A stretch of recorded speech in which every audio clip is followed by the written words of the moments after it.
Mayam, Tumamdaibudi oire, at Targas Tumamdaida, Toina aina Tang Hapeko video se. Kagino, high consider, a queen seat over the was a hadi Tumamdaida over the manifestation never. Ado Kamina, Hadi Lainoko, Hadi Loina Maki Haitareko, Tabaki oiro, Pashagi oiro, Healthy oiro, Natraga relationship yoro, Aina Pamiva poto, Hadi Ibiba Haitareko, Chemachet the Iraga, Hadi manifestation, Tausis, a queen pillow manifestation technique and hako. Pillow manifestation techniques hana tawbasu yawira mani tawdabasu yaram bai ko ado kemta yam ka hena sida matam kani matam lawridaba manifestation ni ko ado ngasai ngatang ibadu di pura aina khanbi batare na phajana ko haidi aina pame poto kaino habdo ko ahambada suppose aigi oina harasine ko aina chida chi ani hum hai loina magi doine te ko ama khatang aina so example pi bagi oina ahum mari fine lo one ba ado ahambada some akoina pesha gi manifestations kind of higher sineko ado da hadi aina hablo sida hadi present tense ibiyo ko ibade ado sida sida I higher sineko suppose hadi tham da aina pamba income higher sineko ado saina igada bako ai tham da hadi metron da ire na khala se bako ai tham da lupa lak ama natraga yankai ai gi income doi matung ina hai tar ko ai tham da lupa akhoi gilising kuntra oiro yankai oiro 1 lakh oiro ko depend ko hari somgi income dogi matung ina somgi hauji hauji lai income dogi matung ina apamba amount to ibiba hai tare ko ado smaina ira se ko adum english te ira ge sida sida ina idoi se I am earning ko rupees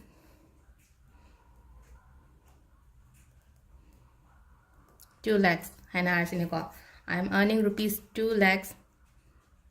per month. Thamada ko. I thamada lupa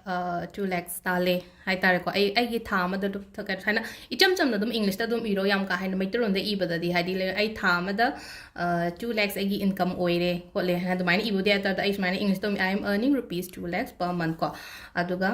thank you universe ko. Universe da aigi message se yo line ba haidi aina pami possess na haidi money yo re ko haidi aina pami ba aina keno tori ba kholi ba ko adu saina haidi thagi na traga su haidi mina piraka da bale raga su haidi dum aina sida ibebe ba ko haidi sida haidi I have received that amount ko haidi aina pami ba amount to receive to re si haidi present adum haita hojik phangi ne ibe ya ba sida su ke shukai de ba du sida na ha pe chora ko ma haidi thama gi income ma kari ma haita ra gudan to ire ko adu sigi chi se adum fold to san biro ko haidi aina keno to matam engo ai rom do onjal laga fold to on hai na ko sida ai rom do onjal la fold to rani aduga maina aham bagi engo nam onjal le ani shu bagi amka onjal le aduga ahum lak shu bai se amuka onjal laga si se egi mon makha da 21 days thambiyo ko 21 days tham matung da 21 days ki matung da sigi pot se burn to oga magi ashes se koina sumang da ni khang de balcony da gi le pan ni khang de magi ashes magi kaino do hai tar ko mai chakhi bagi amu do kam to ki koina hadi blow to thoki ba ko si se ma hadi kwai first pa shagi iba le ko hadi example ni koina pi sa ado amana ko hadi relationship harasine ko I am having hadi hai hoji hoji phange have never sida ko ha phange leire tawre have the present do I am having a very beautiful relationship ko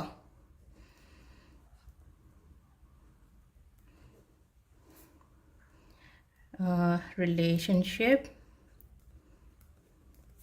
with ko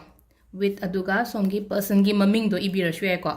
haidi with natra person gi maming ira shwe ai natraga ai husband ogera wife ogera natraga haidi imung manung da su kedang nuai ta ba khota ba dum yawi na ko haidi akoi gi itin naw do oiro ada ya na man da kai do so haidi sai gi relationship love manifestation haraga nungshi nungon khatang to ba mi khatang to de ya de haibal leite ba kajo imung du da lai minari ba sum akoi na sum mo chana de khote haina batana de ka haraga di adu gi dum hai tar ko beautiful relationship so ko haidi mari aphaba leja ge haibane ai imung manung gi mi duga adu na dum iba se I am having a very beautiful relationship with my mother-in-law, father-in-law, natraga haidi my kaino ai sister-in-law ke ka adum ma adum ai ni ira su ke shukai de ko adu si su cham mana na sai na tawgi ba adum ai na haidi fall tawra ko laga adum le jana ko job ki exam ki en hara se ba job ki exam ki na hara gadi sidadi sidadi haidi I have clear en hara se ne ko clear my means or say hide means ni khang de na traga hide job exam ni khang de I have cleared my exam ko I have cleared my exam with ko haidi aina phangning ge score to hai tare ko with this much score adu minus taraga dum ibe ko adu sida last dum thank you universe ko adi sida thank you universe ena ngasai mamang gi du su ihodre ko sida su dum thank you universe ani ibe ko adu health ki da su chap mana na hai tare ko ina si hai se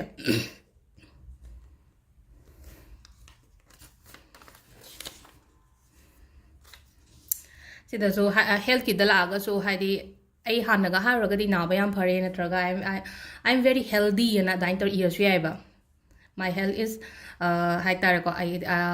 dum haidi phare kho le na ibo do haidi english te igera na traga mai tor ronde igera khot kera ko haidi adain toraga haidi nga health ki matang da so ha sine ko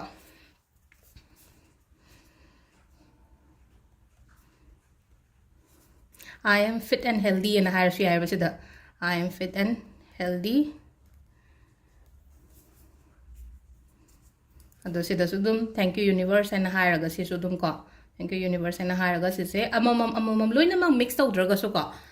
loina mang mix tawdraga so amamam tawrasu ai natraga khitang che khatang faina amal lauraga aina iningi ba mayam do dum kharo ko ani ahum gumba hai tar ko dani iba su ai ko adu sum aina kaino tawba haraga di focus ama khatang hana thambiyo ko haidi exam gi ne hara se paisa gi ne hara se natraga relationship gi ne hara loina amutang da chabun jok long to sangona ba ama se loire na khala se ba kwai first earning gi ne hara se ba earning gi ne me kuma thuni se loi gre haraga di amu makata na mu hai tar ko relationship ki se tawbiro ba dum haidi ahamba gi do loi gra kanda loi grena 21 days ban to keno to kaw thokro basi ki pot aina money manifest tawgi bane ha base kaw gra se basi ta sheng na ha kan da matamam da en jam en ai na manifestation tawgi badun ha de engon da sigi results la ini ka ma sama thanda keno to ha di money manifestation 21 days ni mitarani shori haju pisa lak tre se kai kino khot kino kan adana song hon tawro kaw thokho ba pot se